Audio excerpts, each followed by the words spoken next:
ele está convidando a gente a refletir sobre a importância da gente se esforçar para trabalhar continuamente sobre coisas bem facinhos. A paciência, equilíbrio, perseverança e vigilância. Coisa bem tranquila da gente trabalhar entre a gente aqui, né? A gente é espírita, a gente é tudo de ser iluminado. É tudo muito fácil falar sobre isso aqui, né? A gente não tem problema nenhum. Né? Então vamos lá, eu vou ler com vocês na íntegra, não deixei nem o Agostinho ler. Né? Por isso você perguntou se eu tinha leitura, eu falei, eu vou ler aqui com vocês, porque aí a gente vai discorrer sobre essa leitura no que o Emmanuel quer falar.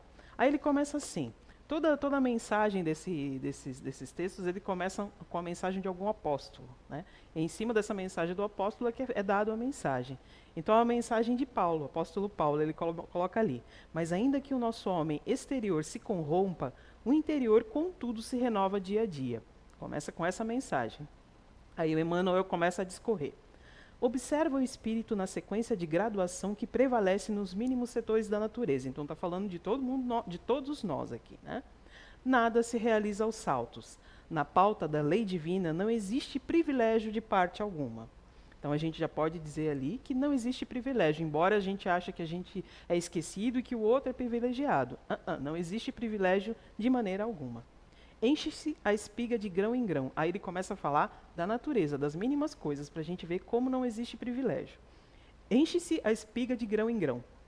Desenvolve-se a árvore milímetro a milímetro. Nasce a floresta de sementes insignificantes. Né? A gente vê que tem cada florzinha, né? Eu entrei nessa vibe agora de plantar, tem umas sementinhas tão pequenininhas, você fica pensando, como é que vai nascer uma planta dali? E nasce, gente. Né? E nasce. Levanta-se a construção peça por peça. Começa o tecido nos fios. E eu que já trabalhei muito tempo na área têxtil, a gente sabe que não começa nem nos fios, começa lá na plantação. Então começa lá da semente, né? A semente de um bom algodão que vai dar uma boa safra, né? Dependendo do açúcar, do algodão ou não, mas essa é uma questão mais de curiosidade. Ou então do bichinho da seda, que vai lá, né? No caso dos tecidos, dos fios naturais. As mais famosas páginas foram escritas letra por letra. A cidade mais rica é edificada palmo a palmo. As maiores fortunas de ouro e pedras foram extraídas de um solo, fragmento a fragmento. A estrada mais longa é pavimentada metro a metro. O grande rio que despeja no mar é um conjunto de filetes líquidos.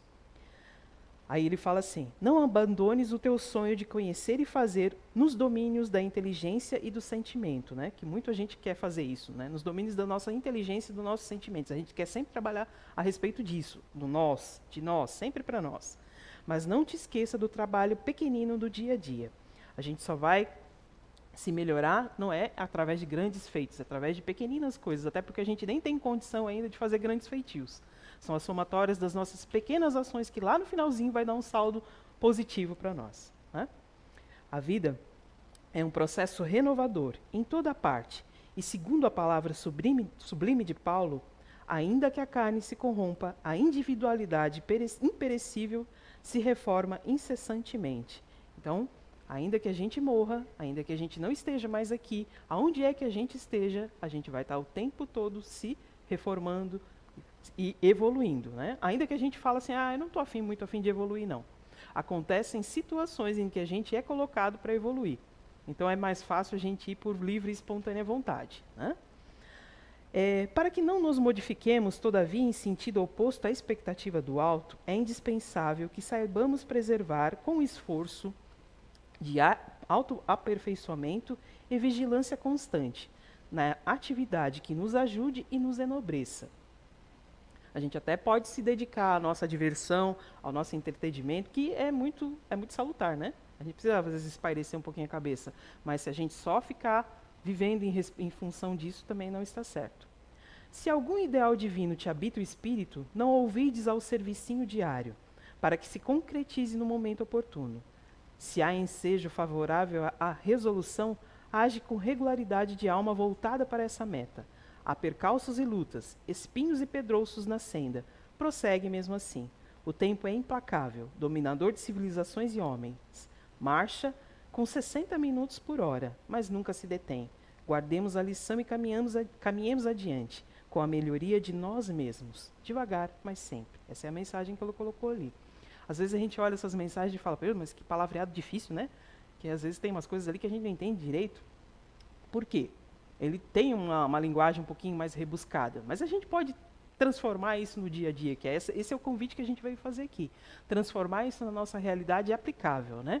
Porque assim, o que ele falou, o que Jesus falou para a gente, o que Deus veio através dos outros discípulos falar para a gente ainda não compreendeu. A gente tem que estar o tempo todo traduzindo para a linguagem simples e aplicável no dia a dia. Por quê? Palavras bonitas, uma estante cheia, aquele conhecimento todo que a gente tem não adianta em nada se a gente não botar em prática.